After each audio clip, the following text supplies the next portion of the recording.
From WEEK, your home team. This is 25 News at 10. 3 police officers are on leave tonight after opening fire, killing a man following a traffic stop. Good Thursday evening, everyone. I'm Tider Lopez. And I'm Caitlin Canute. Peoria's police chief says one officer was also injured after being shot in the torso in an exchange of gunfire with that suspect. Now, while he has not been identified, we do know that officer is in stable condition with injuries described as non-life-threatening.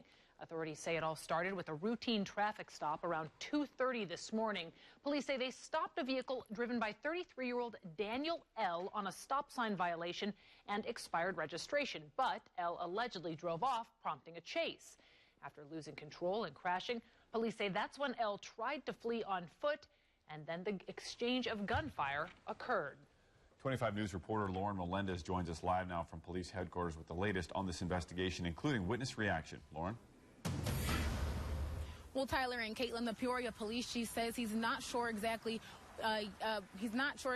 which party involved in the gunfight fired first. And since the department is currently in a pilot phase testing out body cameras, the officers involved don't actually have footage of the incident, but it was something that nearby neighbors were able to recall in vivid detail. We heard gunshots going off, come outside, and it's all blocked off. Alan Settles and his family woke up around 2:30 in the morning to chaos, quickly learning 2 people had been shot just feet from his Garden Street home. One officer was struck by gunfire, transported to a local hospital. The suspect was also struck by gunfire and transported to a local hospital where he was later pronounced deceased. Although police confirmed that Daniel L. tried to escape them after a routine traffic stop, they're still piecing together how the entire incident transpired, but expect to have several updates, including how many times the suspect was shot by week's end.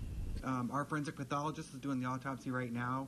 When we get that information, and after we collaborate with state police who's doing the investigation, we'll be able to release that information. The situation, however, is the second officer-involved shooting within 5 months. The frequency of such events is leaving some with concerns on how they can help prevent scenarios like this.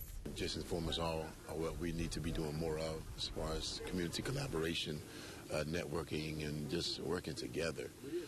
In respect to law enforcement, I mean, my heart goes out to all. Not sure about the details of what happened, but at the end of the day, we're talking about lives. But witnesses remain shaken up by the chaotic shootout, ready to pack their bags and avoid any chance of experiencing this again.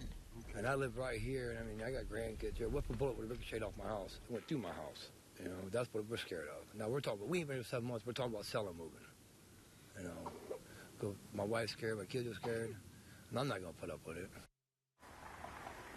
Well, Illinois State Police are conducting the investigation. In the meantime, the officers involved in the incident today have been placed on administrative leave until those results are shared with the community. For now, live in Peoria, for 25 News, I'm Lauren Melendez. Tyler and Caitlin, back to you. Thanks, Lauren. And that previous officer-involved shooting Lauren mentioned was Eddie Russell Jr. back in late September. Now, Chief Mitchell did say that one of the officers from today's incident was also involved in the Russell investigation.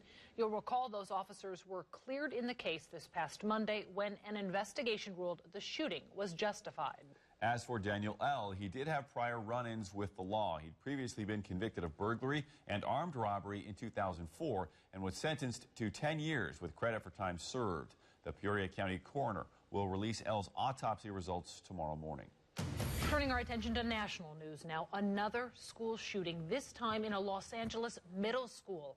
Police responded to the report of shots fired at the campus of Sal Castro Middle School early this morning. They say a 15-year-old boy and 15-year-old girl were both hurt.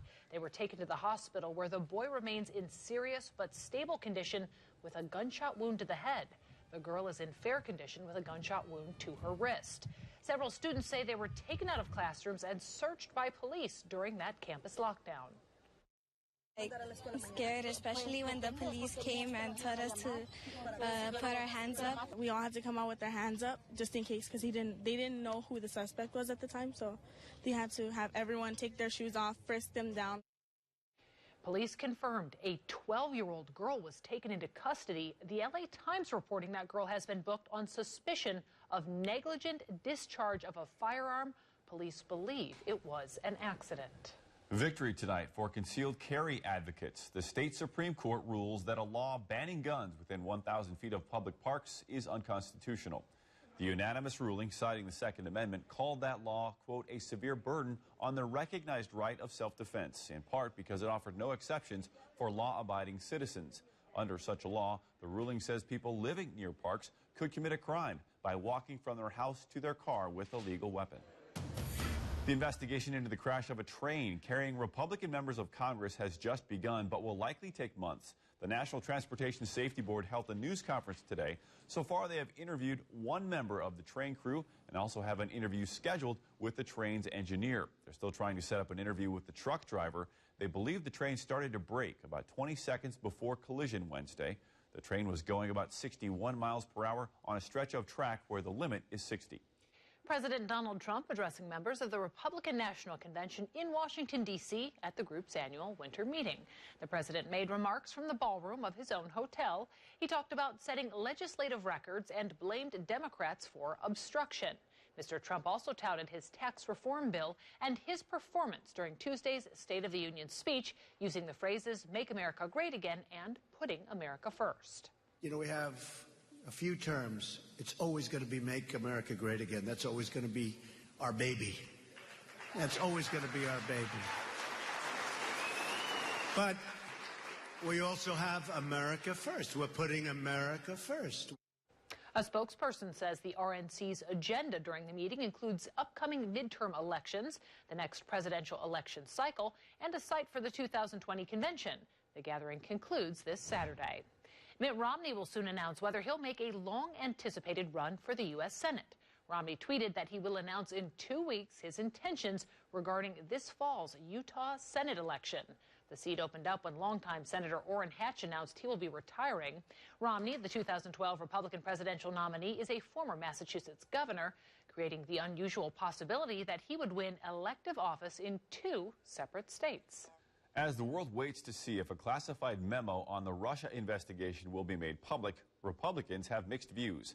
Speaker Paul Ryan says Congress has oversight duty on institutions like the FBI, and he doesn't believe the controversial communication was intended as criticism of that agency. And if American civil liberties were abused, then that needs to come to light so that that doesn't happen again. What this is not is an indictment on our institutions of our justice system. Ryan and Senate Majority Leader Mitch McConnell are attending a Republican congressional winter retreat in West Virginia. The Winter Olympics start 1 week from today in one of the most watched sections of the globe, where North Korea routinely flaunts ballistic missile tests and brags about advances in nuclear weapons. Tonight we look at an unlikely scenario, an actual nuclear attack here in the U.S. Tyler has more in his special report. Tyler? Caitlin, the issue is that no one seems to know where you or your loved ones would be safe. Is it at home, the local school, or a specially designed structure which might date back all the way to the Kennedy administration? This is Fallout Shelters. Where should you go?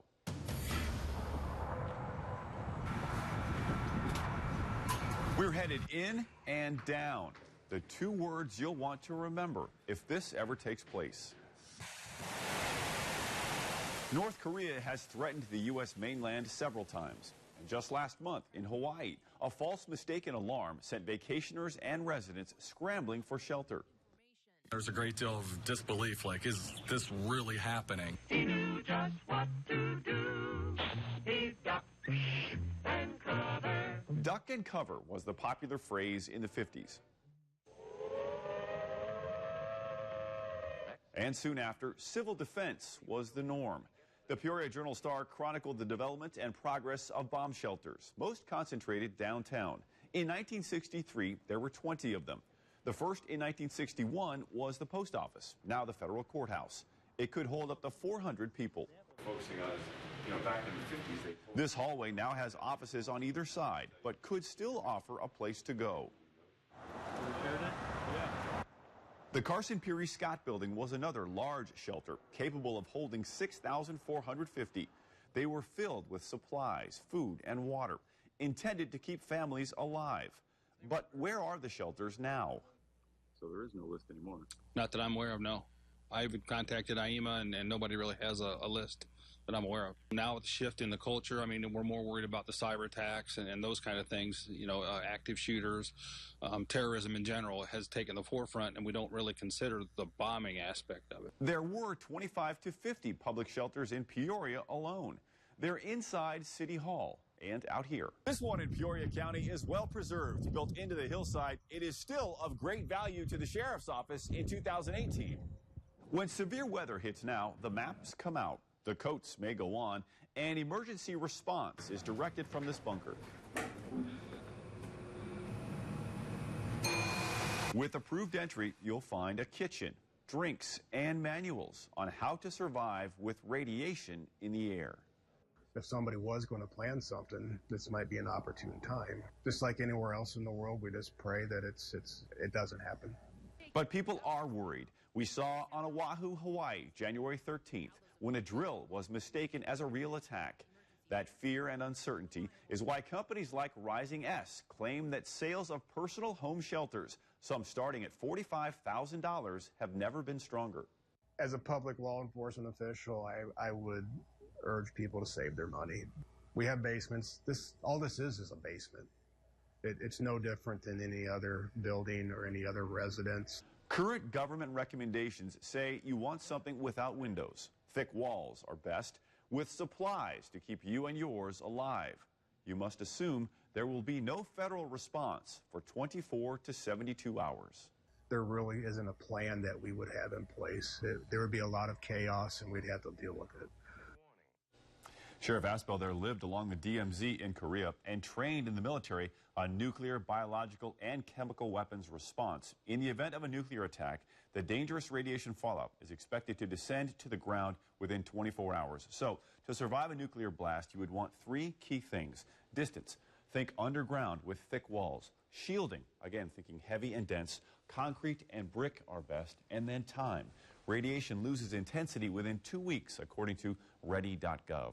We've got that information linked to our website, along with a list of where Peoria's bomb shelters were back in 1963. Just go to our website, week.com. And again, none of this intended to alarm, just inform. But Peoria's emergency manager, Mike Vonnell, there tells me they're going to have a River City expecting to host a nuclear weapons attack drill sometime here in the next 2 to 3 years. Really? Okay, we certainly hope we never need to use that, but interesting information nonetheless. Thank you for that special report. Eye-opening indeed.